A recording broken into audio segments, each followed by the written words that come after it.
Afghanistan. Are you living a dream or are you living a dream?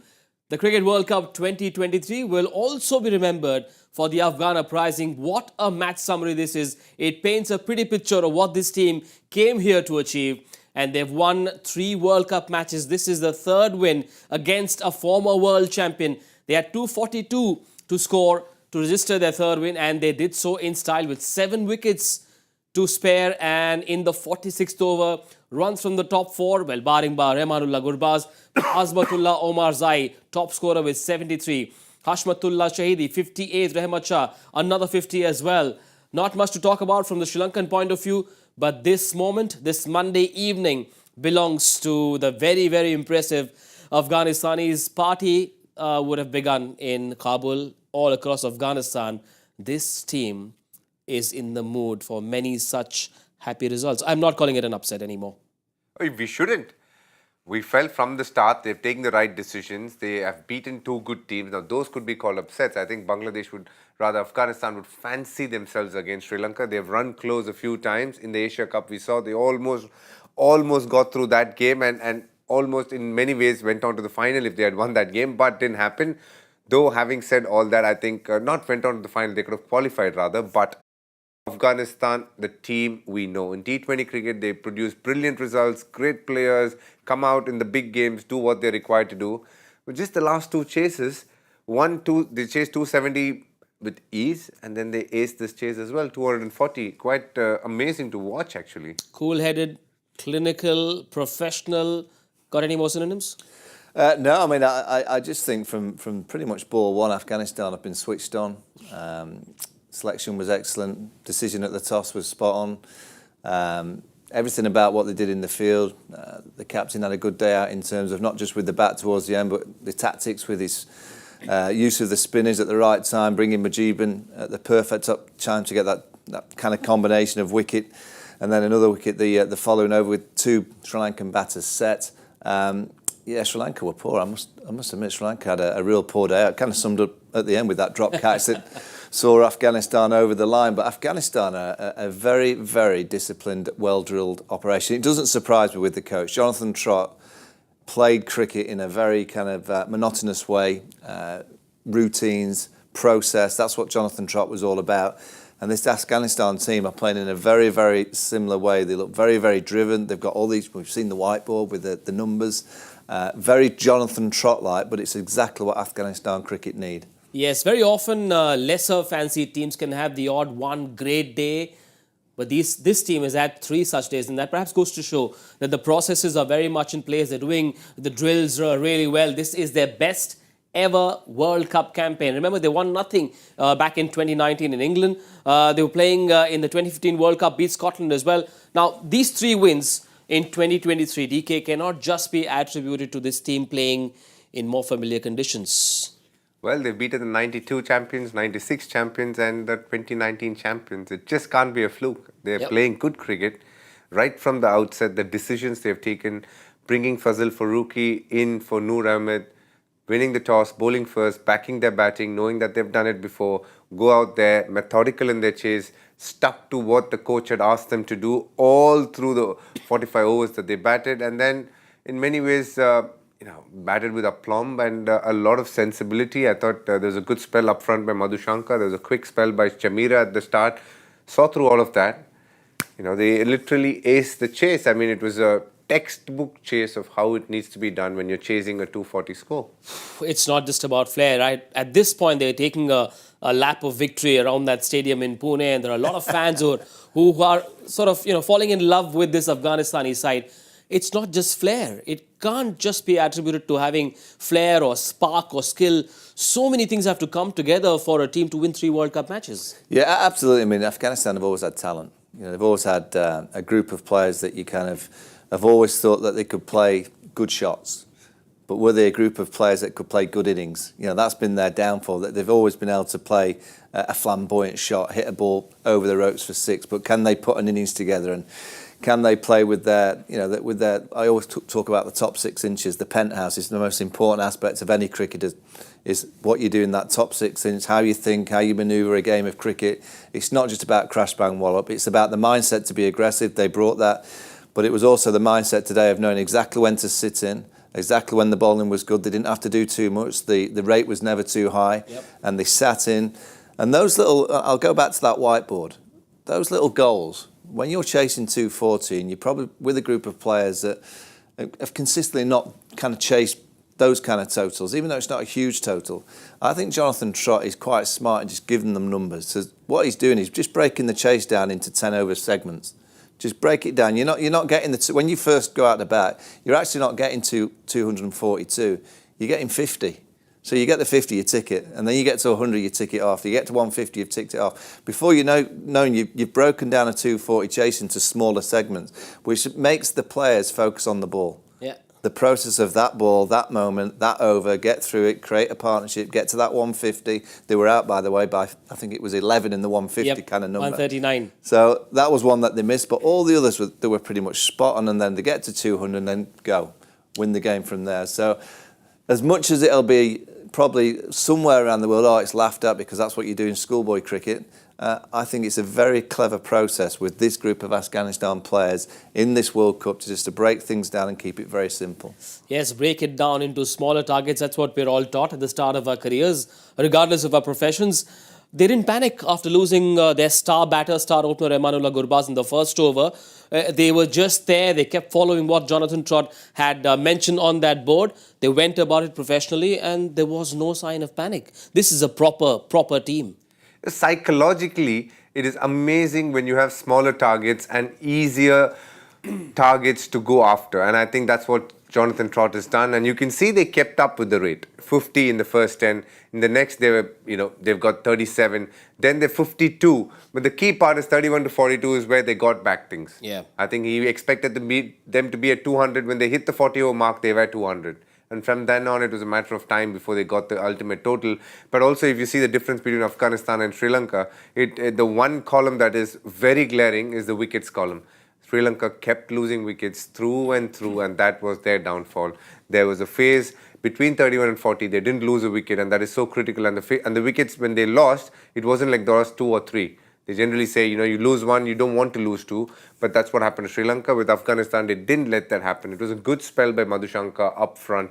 He was challenging the bat and the edges. And then Dushmanta Shavira followed it up with a good spell. Kasun Rajita was not bad at all. So just like what Vaughn said, they sat. They didn't do too much. They didn't take too many risks. They didn't look to go over the top and be very, they didn't look to be a hero too early in that chase. They just waited on it.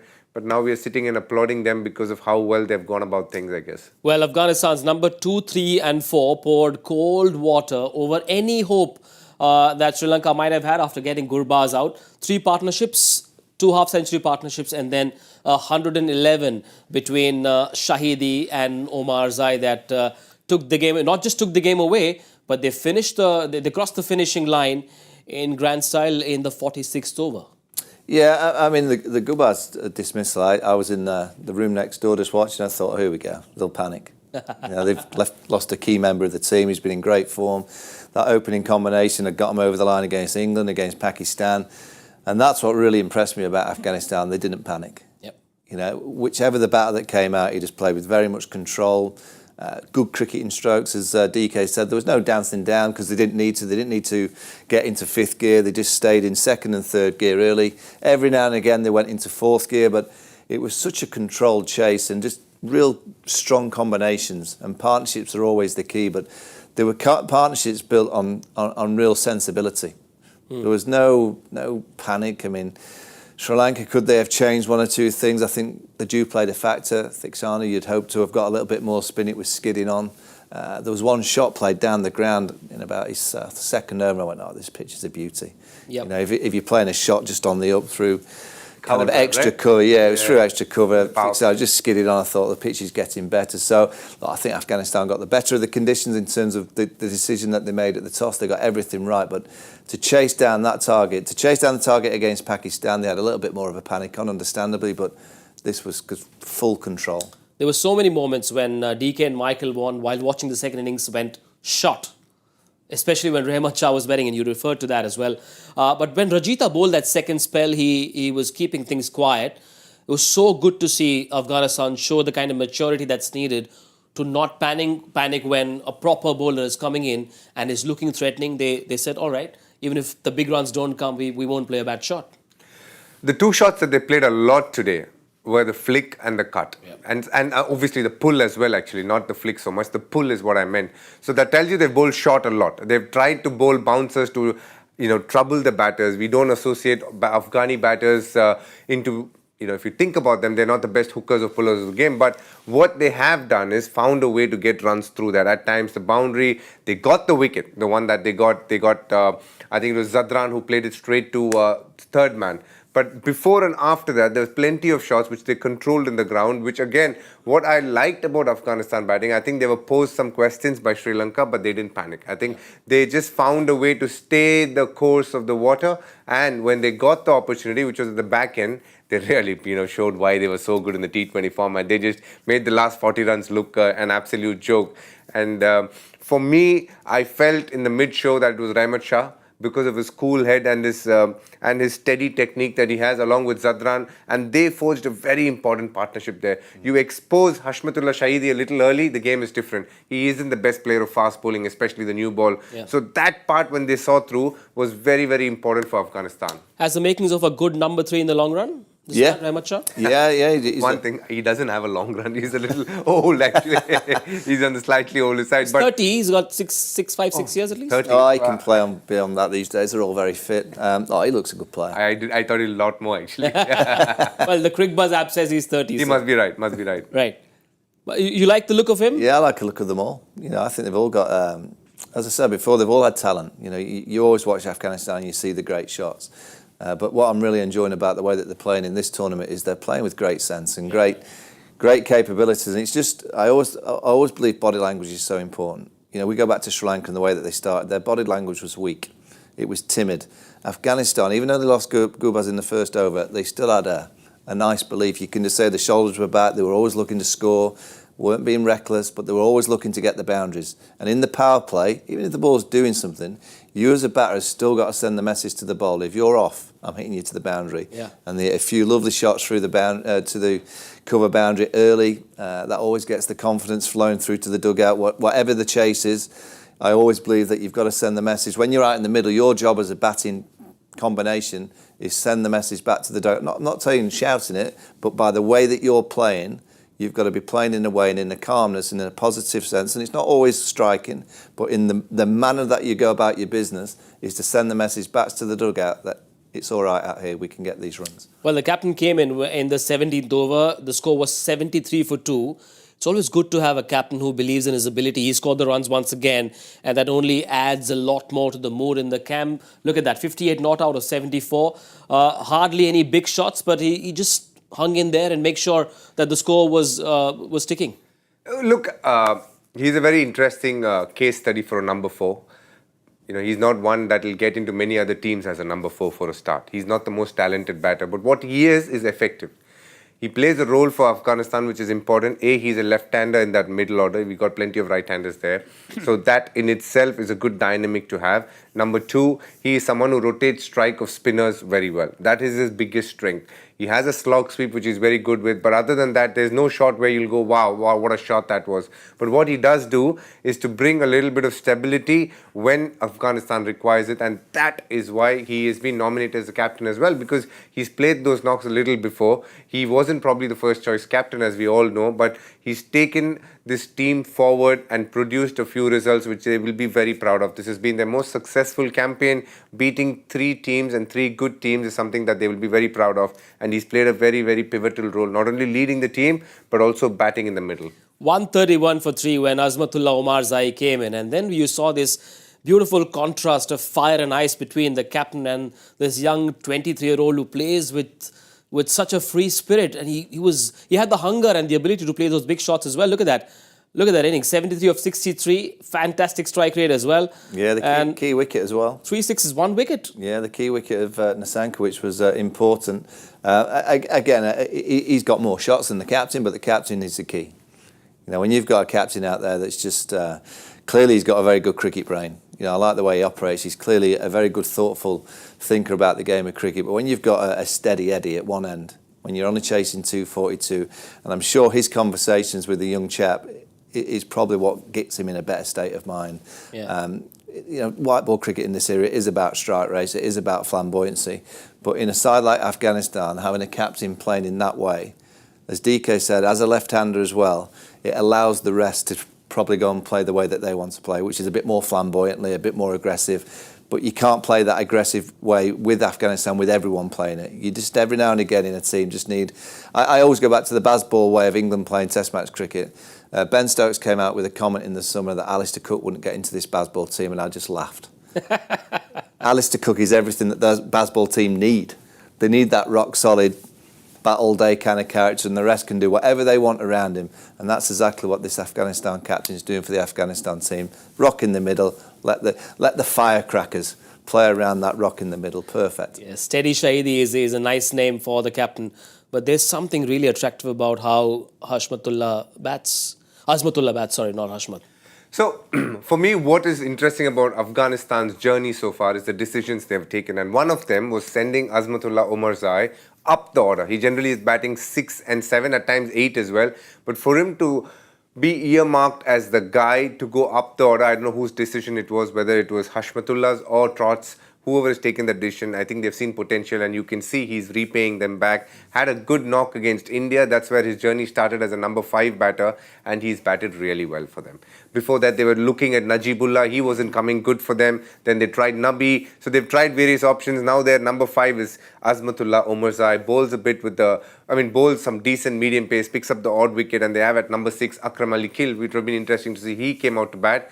But what was beautiful about Omarzai is, as I said, again, someone who's very good with certain shots, but has his deficiencies, but understands it. For example, anything that's bowled at him as a bouncer is not something that he's too comfortable with. But what he has is staying beside the line and using the pace of the ball, and he did that really well. And once he was set, and one ball, he just got it exactly where he wanted and just tonked that for 6 as well. So it was again a knock, which for me embodies what Afghanistan is, in the sense that they're a team which has a few deficiencies, but they fight through it, and when their moment comes, they just cling on to something special and do something that will all make us all go, wow, that is great. Yes, their batters had an answer to everything that the Sri Lankan bowling group had in store for them. 6 bowlers used, Michael. Could they have done anything else, anything different? I mean, they only had 241 in the pocket. What more can a bowling group do than they did today? No, I mean, I just think the lack of spin was a factor for Sri Lanka. There was nothing there for Thiksana. There was swing there really for Mudashank, who bowled brilliantly. He gets that ball hooping back into the right-handers, but I think they're on the wrong end of the conditions. You've got to be fair to them. The dew came in, it skidded on. It was a lot easier to bat in the second part. I'm not saying by a huge contrast, but I look at Sri Lanka and they'll be so disappointed. They've just beaten England in a really good game of cricket in Bangalore, and they played with more positivity. They were more aggressive, and I just thought throughout the whole day they were timid. Particularly, and you set the tone. Whatever you're doing in the first part of the game, you set the tone for the day. And that opening 15, 20 overs of batting that Sri Lanka produced to not hit a boundary until the 6th over. You're letting Mujib just bowl and settle in. Yes, he's a good bowler, he's got a bit of mystery, but to not use your feet, not to try something, not to try a sweep, a reverse. I didn't see one reverse sweep. You've got to try all these shots in this modern game of white ball cricket. And I think Chris Silverwood will be in that dressing room thinking, because you always put blame on yourself, whether it's the captain, the coach. The coach can only do so much, the captain can only do so much, but you do give the message to the team. And the way that they batted, it was almost that was the way that they wanted to bat. That they just wanted to bat quite conservatively, keep wickets in hand, then all of a sudden they're going to explode in the last 20. That's an old school way of playing white ball cricket. They should have come out and been more on the front foot and put Afghanistan under pressure. They didn't do that. Yeah, as he said, did they lose it because of lack of intent in the first innings? That looks like Silverwood's way of coaching, isn't it? We've seen a very quiet, soft England as well before Bazball came into picture. And that was the pet peeve for a lot of pundits, if I might say so, against the England cricket team at that point of time, that they played a very meek band of cricket. And today, Sri Lanka against England played very differently, but the score was a lot lesser, and they achieved that very differently. But today was the big game for them in many ways, the one that's going to decide who is in the running for the semi-final And well, they didn't come to the party at all. Right from the outset, they were very timid with their approach, and it got showing. We said in the mid-show that they were at least 40 runs short, and I think they were. You can just see with the dew coming in, it got better to bat, and playing just the one spinner, it felt like a game that was Afghanistan's to lose after a point. Yes, fourth loss for Sri Lanka. They've got 3 more to go. They're at 4 points, and they've now come down to number 6 on that points table. Afghanistan inching closer to Australia. It could be a two-way clash for that 4th spot between Australia and Afghanistan. Now, does Sri Lanka still have a chance? They've got 3 games to go. They play India, Bangladesh and New Zealand. Michael, they need to win all 3 and then hope that those 10 points take them through. It looks near impossible. They've got no chance. I'll be honest, no chance. Look, if I'm here in a couple of weeks and they've won those last 3 games, full credit to them, but they've got no chance playing like that. They can't just keep switching on and off. Yeah. You know, teams that go on a really good run, they have a DNA about them which is purely embedded into the team over a period of time. You know, Sri Lanka have got injuries, so there's a semi-excuse for Sri Lanka that they're missing a few key players, but they're just not playing the right style of cricket. They're playing too timidly, and to come up against India, New Zealand, I think they've obviously got a chance of beating Bangladesh, but I give them absolutely no chance against India. No chance whatsoever. And you can replay this when they suddenly hammer India, but they won't. They're not playing good enough cricket. Right. What about Afghanistan? They are at number 6. Remember, 3 wins. They've got 3 more matches to go. That's where they are. The net run rate is still minus. Who do they play next? They've got a couple of really big games coming up. They play South Africa. That's their last game. But before that, they have a winnable game, with due respect to the team in orange, a winnable game against Netherlands in Lucknow. Then they play the dangerous Australia in Mumbai. Remember Glenn Maxwell? And then the mighty South Africans in Ahmedabad. Afghanistan? Outside chance, maybe? No? For me, Afghanistan being spoken about as being in the run to the semi-final is a massive win. We were talking about maybe 1 or 2 upsets, and that would be a good tournament. They've managed to do 3 of that. Now they have a game against Netherlands, which I'm very confident they'll put up a great show against. But the next 2 would be hard games for them. I'm not going to write them out, but I will say that it's going to be a really hard and a journey where, you know, in many ways it needs to be written in the stars, if I might say so. And but what I've enjoyed, I think, with Afghanistan is the way they've approached ODI cricket. I've always been very skeptical about it, but I think they've proven me completely wrong with how well they've adapted this year in this World Cup. Because I'd like to have seen, so they play Australia in Mumbai. Yeah. I think that pitch will be fine for Australia.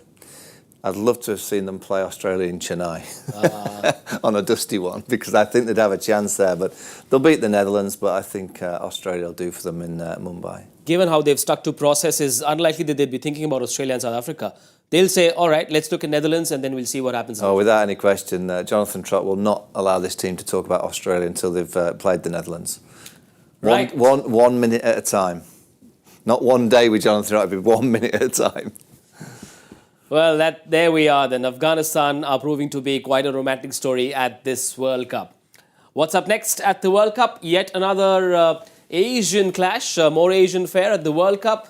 It is the troubled Pakistan who are in turmoil against a team that is just 1 loss away from being knocked out. They play at the Eden Gardens in Kolkata. There is so much going wrong with Pakistan that it's tough to look at the positives. It's all coming down. Things are coming down like an avalanche for Pakistan. Things are just not going right, Michael. Well, it's Pakistan, and they always bring great cricket, a bit of controversy. They've got a chance to qualify, and they're still in this World Cup. Yet there's huge controversy. Inzamam's just resigned today as the chairman of selectors. Yep. There's a 5-man committee that have been brought together by the PCB to investigate the conflict, apparently, of Inzamam being linked to some of the players. And I believe one of them's Imran al-Haq, who's a relative of Inzamam, but I'm pretty sure he was related to Inzamam before the World Cup and before he was appointed. So that one confuses me slightly. But, you know, leaked WhatsApp messages from Babar Azam to the chairman of the PCB. It's kind of typical Pakistan. It should not happen. You know, WhatsApp messages should not be leaked to the media. I'm sorry, that is just a complete no-go. But I smile, and I don't laugh, but I do smile because it's Pakistan. It happens, you know. They always seem to bring stories like this. There always seems to be fallout. I mean, we're still talking about a team that could qualify for the semi-finals of a World Cup, but the chairman of selectors has had to resign today, and then there's a 5-man panel to investigate that.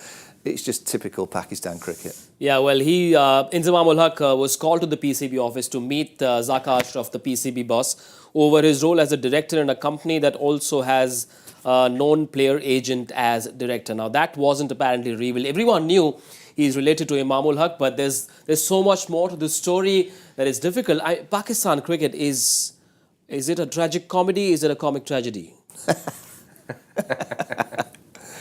Look, it just baffles me because there are other teams which are doing poorly as well. And, every World Cup, there's always going to be at least 3 or 4 teams which are going to be struggling. But I haven't seen any other country or its board react the way Pakistan has over a period of time. There's been issues amongst players, but they find a way to resolve it and things look good. But the administrative boards coming in and having their pound of flesh, so to say, it's a tough place to be in. I really feel for Babar Azam. I mean, he's got a game tomorrow. Imagine what's going in his mind. As it is, he's under so much pressure. He needs to win a game. Bangladesh is not the easiest of teams. They're playing in Kolkata, closer to Bangladesh than Pakistan in many ways. But the amount of things that could be going in his head, he's yet to score 100 in this World Cup. His team is struggling a bit. The bowling is definitely not what he thought it would be. And then he's got to deal with all this. I mean, I'm not envious to be Babar Azam today, but I just feel for him. As I said, it's hard enough being an international cricketer and international sportsman, and then you have to deal with all this. It's a bit too much at times, I reckon. They need to win all their remaining 3 games to have any chance of making it through to the semi-finals. Here's a look at the points table. I mean, they've got games against Bangladesh, New Zealand, and then England is their last game. So they're at number 7 right now, just 2 wins, 4 losses. Things are looking really off for Pakistan. What about their squad for this game against Bangladesh at the Eden Gardens? Would you look at maybe bringing in Fakhar Zaman in for Imam ul Haq? Who's picking the team? They haven't got a chairman of selectors. Mickey Arthur. Well, exactly. When he's not worrying about what the DJ is playing. Well, yeah. Imam ul Haq's got a good record against Bangladesh, so you've got to be careful that you're not reacting to the media stories. You've just got to. And I'm sure Mickey Arthur will be doing this in the team room. He's just trying to simplify everything. They'll be thinking about, right, what is the best team to beat Bangladesh tomorrow? The one thing about Pakistan is they nearly beat South Africa. They nearly got over that. And they were a little bit unfortunate. That LBW, the umpires called late on Harris Rauf, could easily have gone their way. They're the kind of side that, we look at Afghanistan. Do I think they're going to win all the remaining games? No. Can Pakistan beat Bangladesh? Absolutely. Can they turn up and beat New Zealand? Absolutely. And can they beat England? Absolutely. They're the team that could win. And I've seen Pakistan, as DK has many, many times. And when they get into these kind of positions where you don't expect anything, they deliver everything. And they suddenly come out fighting. The one thing that you can never, ever say about Pakistan and the players, they are fighters. And they'll come out and it would not surprise me at all if Pakistan suddenly start to play really good cricket on the back of all the controversy. If there was ever a team that deals with controversy, the best in world cricket, Pakistan are that team, because they've had to deal with a lot of controversy over the years. But the selection of the side is by the by. It's about their focus. And I thought against South Africa, they showed enough in that game that they could surprise certainly New Zealand, certainly. I think tomorrow they'll be far too strong for Bangladesh. Shadab had a concussion and Usama Mir was brought in. What would you do with that spot, assuming Shadab's okay? I would still stick with Shadab. I know they had the best of both worlds on current form against South Africa, but I would still stick to Shadab because you have to remember that with the batting not being at its best, he provides you quite a bit at number 7. You can't let go of him right now. But what I will be looking at is, do you need Nawaz? Because Usama Mir looks like the guy who's picking up wickets for you. Do you want the extra batter at 8, or are you happy to have the better bowler at 8? And that's the decision they need to take, because Usama Mir does look like the guy who can pick you a couple of wickets. Very impressed with Mohammad Wasim Jr. The question is, if Hassan Ali is fit, are they bringing back Hassan Ali, or are they sticking to Mohammad Wasim? That's another big question there. The only upside for Pakistan, though, is that they're playing against a team that have lost 5 in a row.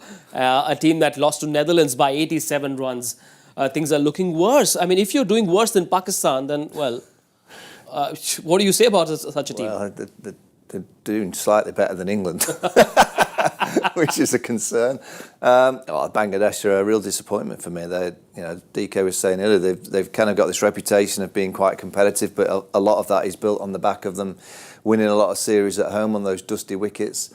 To lose to the Netherlands, well, hammered by the Netherlands, to get bowled out for 142 is just, it's not acceptable. You see performances like that and you think, there must be something not right in that camp, because to not even get close to that relatively small total that the Netherlands got on a pitch that was doing a little bit, but nothing drastic, it always tells me that players are either playing for themselves or there's some kind of formula that's not quite right in the team, because collectively they don't look like they're fighting for each other.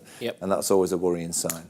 Bangladesh have lost 5. However, the Champions Trophy qualification, it could be on their mind as well, because remember, Pakistan, the hosts, the designated hosts, plus 7 teams will make it through to the 2025 ICC Champions Trophy. So possibly at the back of their mind as well when they play this game? 100%.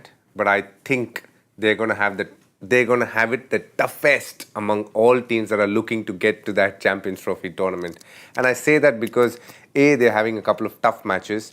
B, their batters are completely and woefully struggling and out of form for some time now. They're very dependent on certain individuals, and it's only one guy doing in a whole batting list of 7. And the bowling has actually been very good. Shoriful has been an absolute find for them. Mustafiz, as we all know, is very good. Tuskin looked good the last game. We all know how good Shakib Al Hasan is. And the off-spinners, Mehdi and Mahedi, have chipped in. For me, it's the batting. I mean, Shanto hasn't had a great tournament, barring the one knock. Litton hasn't had a great tournament, barring the one knock. Shakib has struggled throughout this tournament. Mushfiqur has looked good when the matches were not on the line. Mahmudullah has got runs, but again, way past when it could have been useful for Bangladesh, but that's not his fault. But he's done his bit. A couple of the times he set them up for a better run chase. But overall, they haven't clicked as a batting unit. And I like the point that he said, when there is so much going wrong, you get the feeling other players playing for themselves, because they have a few players who are probably playing their last World Cup. And sometimes you can get into this phase, which is a bit of a quicksand. When you know that there's nothing happening for the team, you much rather play for yourself and make sure your numbers are good. I'm a little worried maybe some of the Bangladeshi players could be thinking along those lines. But they're a very proud cricketing nation. They are probably playing the closest to home. Calcutta is a place where they'll get plenty of support, taking everything into consideration. I just hope they put up a good performance against Pakistan. One player to watch out for from both teams, Michael? I'm going to back the Pakistan skipper, Babar Azam. He's had a tough few days, but I think he's up there with the likes of Virat, Joe Root, Kane Williamson, Steve Smith. Of this last 6 or 7 years, Babar Azam is in exactly the same breath. Wonderful player. I'd like to see him score 100. Bangladesh? Bangladesh, listen, Das. Okay. I like the way he plays at the top. So, yeah. Okay. DK for you. One each. For me, Shaheen Shah Afridi for Pakistan. I'm really looking forward to him bowling a lovely spell. And when it comes to Bangladesh, I'm very keen that Shakib Al Hasan needs to have a good name, because when the skipper does play well, it really helps Bangladesh cricket. Right, memorable day for Afghanistan and a memorable day for the winner of Joy Factor on Joy Bhattacharya's birthday. Let's quickly remind you of what that question was. It seemed an easy one. Here's what it was. Who was the first Indian opening bowler to reach 100 test wickets? A couple of us tried to guess. I thought it was Kapil. DK said Karsan Ghavri. Yeah. Was it Karsan Ghavri? Let's find out. Let's bring up the answer. Oh, it is Karsan Ghavri. Well done, DK.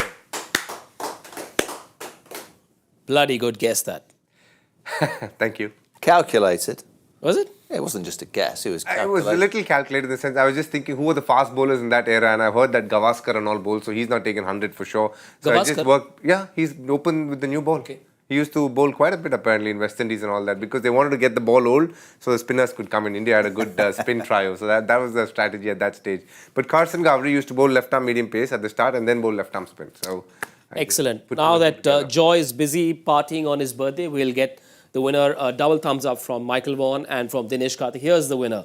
Vijay Anaparathi at Vijay Cricket Fan.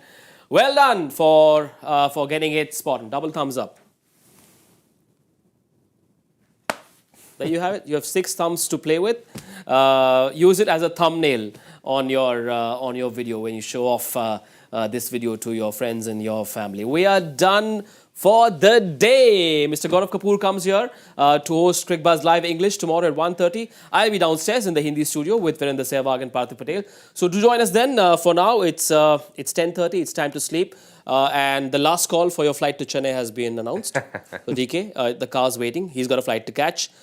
Michael has some paddle practice session. Paddle tennis, 7:30. Okay. So Looking gotta forward to sleep. that. Got to sleep. Harsha Bogle joins us as well on Cricbuzz Live English. So make sure you watch both shows. One on the phone, one on the laptop. Cricbuzz Live it is. Good night.